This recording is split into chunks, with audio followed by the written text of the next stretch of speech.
সবাই তো আমরা কি হব? ওসমান হাদি। আমরা কি ওসমান হাদি হব। আমাদের জন্য সবচাইতে বড় মডেল হলেন মুসাব ইবনে উমাইর রাদিয়াল্লাহু তাআলা। কে? মুসাব ইবনে উমাইর। আমাদের সবাইকে মুসাব ইবনে উমাইর হতে হবে। ওসমান হাদির চেয়েও শত কোটি গুণ তাদের মূল্য এবং আল্লাহর কাছে মাকাম বেশি। মানে জনপ্রিয়তা দেখছে আর জানাজার মধ্যে মানুষ উপস্থিত বেশি, তার জন্য কান্না করছে বেশি। এখন সবাই কি হবে? কি হবে? ওসমান হাদি হবে। কিন্তু সাদ ইবনে মুআজ রাদিয়াল্লাহু তাআলা আনহু এমন একজন সাহাবী ছিলেন যার জানাজার নামাজে স্বয়ং আল্লাহর পক্ষ থেকে ৭০,০০০ ফেরেশতা আসছে। কত? ৭০,০০০ মালাইকা। শাহিদাহু ৭০,০০০ মিনাল মালাইকা। আল্লাহ রাসূল সাল্লাল্লাহু আলাইহি ওয়াসাল্লাম হাদিসে আসছে জানাজার নামাজে ৭০,০০০ মালাইকা আসছে এবং যার মৃত্যুর কারণে ইহতাজ্জাল আরশু বিমালতি সাআত, আল্লাহর আরশ পর্যন্ত কেঁপে উঠছে। ওয়া তাহাররাকা লাহুল আরশ। সাদ ইবনে মুআজ রাদিয়াল্লাহু তাআলা আনহু মৃত্যুতে আল্লাহর আরশ পর্যন্ত কেঁপে উঠছে। আল্লাহু আকবার। তো তোমার যদি হইতে হয় সাদ ইবনে মুআজের মতো হও, তোমার যদি হইতে হয় মুসাব ইবনে উমাইরের মতো হও, নাকি? জনপ্রিয়তা দেখে এখন সবাই কি হইতেছে? ওসমান হাদি। একজন সাহাবী এমন আল্লাহর কাছে মাকবুল, একজন সাহাবীর অনুসরণ যে ব্যক্তি করবে সে হেদায়েত পেয়ে যাবে। কয়জন সাহাবী? আল্লাহ রাসূল আকাশের তারকার সাথে তুলনা দিয়েছে। সমুদ্রে যারা জাহাজ চালায় তারা গতিবিধি রাস্তা ঠিক রাখার জন্য তারা আকাশে রাতের যে তারকা আছে এই তারকার দিকে লক্ষ্য রাখতে হবে। কোন দিকে? তারকার দিকে। ওদিকে লক্ষ্য রাখা কোন পথে যাবে এটা নির্ধারণ করে। তো নাবিকের জন্য যেমন তারকা তার লক্ষ্য উদ্দেশ্য ঠিক রাখার একটা মাধ্যম, পথ প্রদর্শক, তেমনিভাবে আমার সাহাবারা হলো উম্মতের জন্য পথ প্রদর্শক। একজন সাহাবীকে যদি অনুসরণ করে সে জান্নাতে চলে যাবে। একজন সাহাবী। কয়জন? আসহাবী কান নুজুম ফাবিআইহিম ইক্তাদাইতুম ইহতাদাইতুম। এজন্য আমাদের সবচাইতে বড় অনুসরণীয় অনুকরণীয় যে প্রজন্ম, সেই প্রজন্মের নাম কি? সাহাবায়ে কেরাম। ওনাদের কোরবানি যখন আপনি পড়বেন, ওসমান হাদি কি এর চেয়ে বড়? ওনারা হানজালা রাদিয়াল্লাহু তাআলা আনহা, হামজা রাদিয়াল্লাহু তাআলা আনহা। হানজালা রাদিয়াল্লাহু তাআলা বাসর ঘরে বউ রাইখা চলে গেছে, জিহাদের ময়দানে চলে গেছে। কিসের ময়দানে বলেন? ফরজ গোসল ছিল, বাসর করছে, ফরজ গোসলের জন্য বের হয়েছে, আওয়াজ শুনছে হাইয়া আলাল জিহাদ। সেই জায়গা থেকে গোসল না করে জিহাদের ময়দানে চলে গেছে, শহীদ হয়ে গেছেন। সবার লাশ খুঁজতেছে, হানজালার লাশ রাসূল পাচ্ছে না।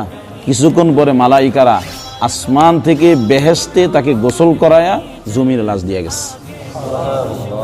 বলছি ইয়া রাসূলুল্লাহ, আপনার এই সাহাবীর লাশ গোসল করানোর দরকার নাই, আসমানের ফেরেশতারা তাকে জান্নাতের পানি দিয়ে গোসল করাইছে। কি প্রজন্ম ছিল! কি প্রজন্ম ছিল!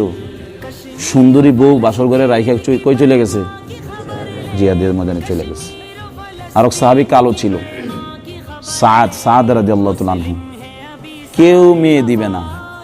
আল্লাহ রাসূল মক্কার আব্দুল ওয়াহাবের কাছে পাঠাইছিলেন যে তোমার মেয়েটা এই সাহাবীর কাছে দিয়ে দিবা। সবচেয়ে সুন্দরী মেয়ে, মদিনার মধ্যে সবচেয়ে সুন্দরী আব্দুল ওয়াহাব, ওনার মেয়ে। আল্লাহ রাসূলের অনুরোধ শুনে এক পর্যায়ে মেয়েও রাজি হয়েছে, বাবা রাজি হয়েছে। কিন্তু যখন কেনাকাটা করার জন্য বাজারে গেছে, ওসমান রাদিয়াল্লাহু তাআলা কিছু টাকা দিয়েছেন, আর এক সাহাবী কিছু টাকা দিয়েছেন মোহরের জন্য, কেনাকাটার জন্য। তো বাজারে যাওয়ার পরে শুনছেন হাইয়া আলাল জিহাদ। উনি এই মোহরের টাকা দিয়ে, বিবাহের টাকা দিয়ে অস্ত্র এবং ঘোড়া কিনে যুদ্ধের ময়দানে চলে গেছে, গিয়া শহীদ হয়ে গেছে। ওনার জান্নাতি স্ত্রীরা ওনাকে নেওয়ার জন্য দুনিয়ার জমিনে চলে আসছে। আল্লাহ রাসূল নিজে দেখছেন। কি প্রজন্ম ছিল! কি প্রজন্ম ছিল! আজকের প্রজন্মরে ঘর থেকে বাইর করা যায় না। ইলম শিখার জন্য, তাওহীদ শিখার জন্য ঘর থেকে বাইর করা যায় না। নামাজের জন্য মসজিদে আনা যায় না। এই প্রজন্ম দিয়া দিন বিজয় হবে? যদি দিন বিজয় করতে হয় কাদের আদর্শ অনুসরণ করতে হবে? তো সাহাবায়ে কেরামের যে আদর্শ ছিল, সে আদর্শের মাঝে ৫ ওয়াক্ত নামাজ জামাতের সাথে ছিল কিনা? ফজরের জাগ্রত থাকা ছিল কিনা? কিয়ামুল লাইল ছিল কিনা? ছিল। কিন্তু আজকে আমাদের মধ্যে কি আছে? খেলার জন্য রাত জাগে, দিনের জন্য রাত জাগতে কি নাই। এভাবে হবে না।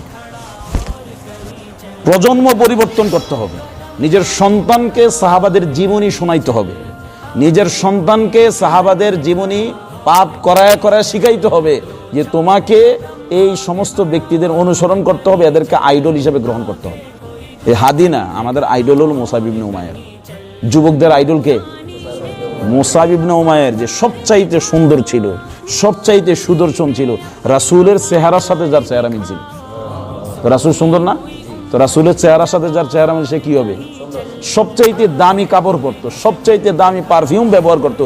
মুসাব ইবনে উমায়ের দ্বীনের জন্য, ইসলামের জন্য এতটাই উনি কোরবান হয়েছেন, কালিমার পতাকাকে উপরে উঠানোর জন্য, আলাই কালিমাতিল্লাহর জন্য 2 হাতকে শহীদ করে দিয়েছেন কালিমার পতাকার জন্য। আর এখন জাতীয়তাবাদের পতাকার জন্য আমাদের পোলাবাহিন মিছিল করতেছে, মিটিং করতেছে নেতার ভিতরে। এটা কি কালিমার পতাকার জন্য না জাতীয়তাবাদের পতাকার জন্য?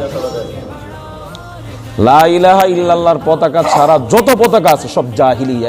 এটা ফিলিস্তিনের পতাকা হইল এটা জাহিলিয়া, এটা বাংলাদেশের পতাকা হইল এটা জাহিলিয়া, এটা কাশ্মীরের পতাকা হইল কি? জাহিলিয়া। লা ইলাহা ইল্লাল্লাহর পতাকা ছাড়া সব জাহিলিয়া, সব জাহিলিয়াতে নিদর্শন। এগুলো কোনোদিন অনুসরণ করা যাবে না। সন্তানকে মূল পতাকা চিনাইতে হবে।